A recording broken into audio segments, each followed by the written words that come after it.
Hello বন্ধুরা, welcome back to my channel train art and design. বন্ধুরা, আজকে আমি এই স্টার দিয়ে একটি সুন্দর ডিজাইন, যেটাকে জিওমেট্রিক ডিজাইন বলা হয়ে থাকে, সেটি এঁকে দেখাবো।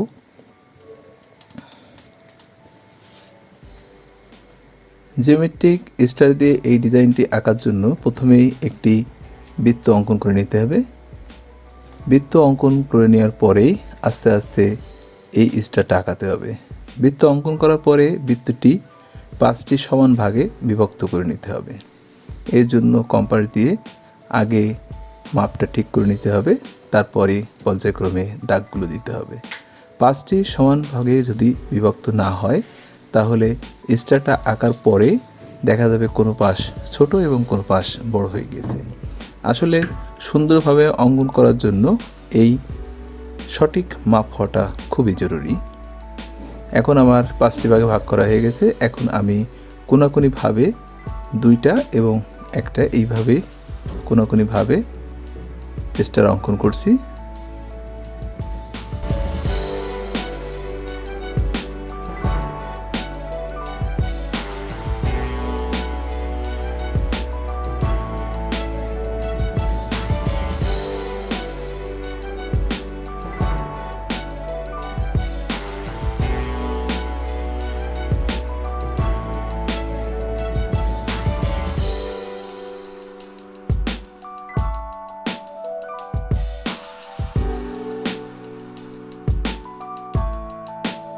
আমার একটি স্টার তৈরি করা সম্পূর্ণ হলো। এখন আমি এই 2টা বিন্দুর মাঝামাঝি আবার আরেকটা ভাগ করব, অর্থাৎ আবার আমি টোটাল বৃত্তটাকে নতুন 5টি ভাগে ভাগ করব।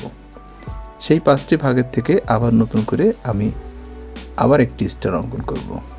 তো চলুন আমরা আস্তে আস্তে অঙ্কনটি পর্যবেক্ষণ করি, যাতে খুব সহজেই শিখতে পারি। এখন আমার 5টি ভাগে ভাগ করা হয়ে গেছে। এবার আমি স্কেল দিয়ে আবার আগের মতনই একটি স্টার অঙ্কন করব।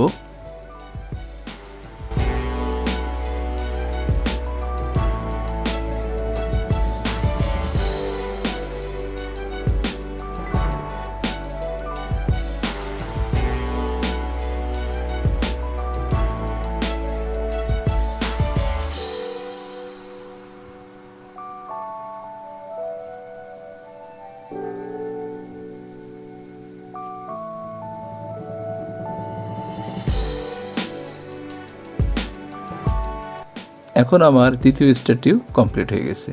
এরপরে আপনারা দেখতে পাচ্ছেন আমি স্টারের পাশে যে অতিরিক্ত দাগগুলো ছিল সেই দাগগুলো মুছে ফেলেছি রাবার দিয়ে। এবার আমি আড়াআড়িভাবে আবার দাগ অঙ্কন করছি। আপনারা দেখতে পাচ্ছেন 2টা স্টারের মাঝ দিয়ে সরাসরি আবার দাগ দিলাম। এভাবে আমি সবকটি দাগ দিব।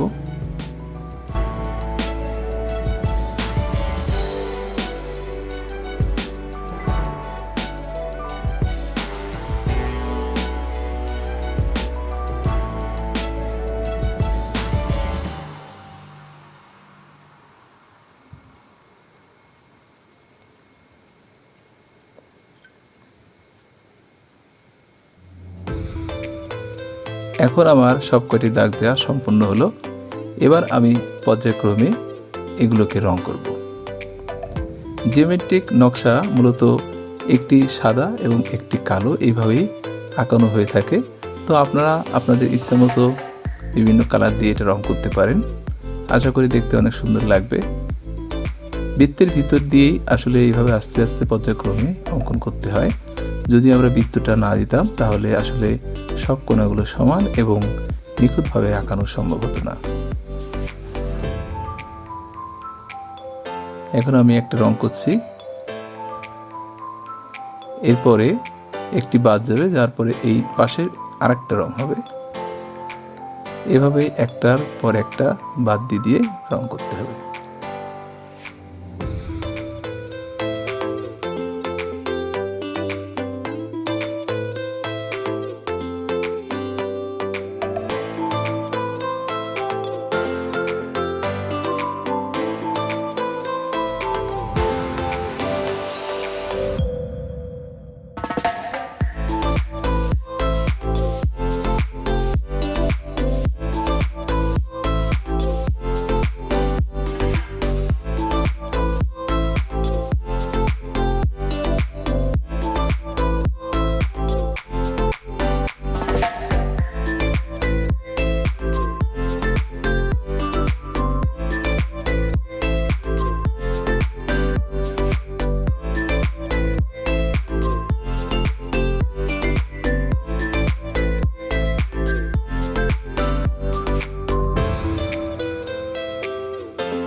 ভিডিওটি যদি আপনাদের ভালো লেগে থাকে তাহলে লাইক, কমেন্টস এবং শেয়ার করুন।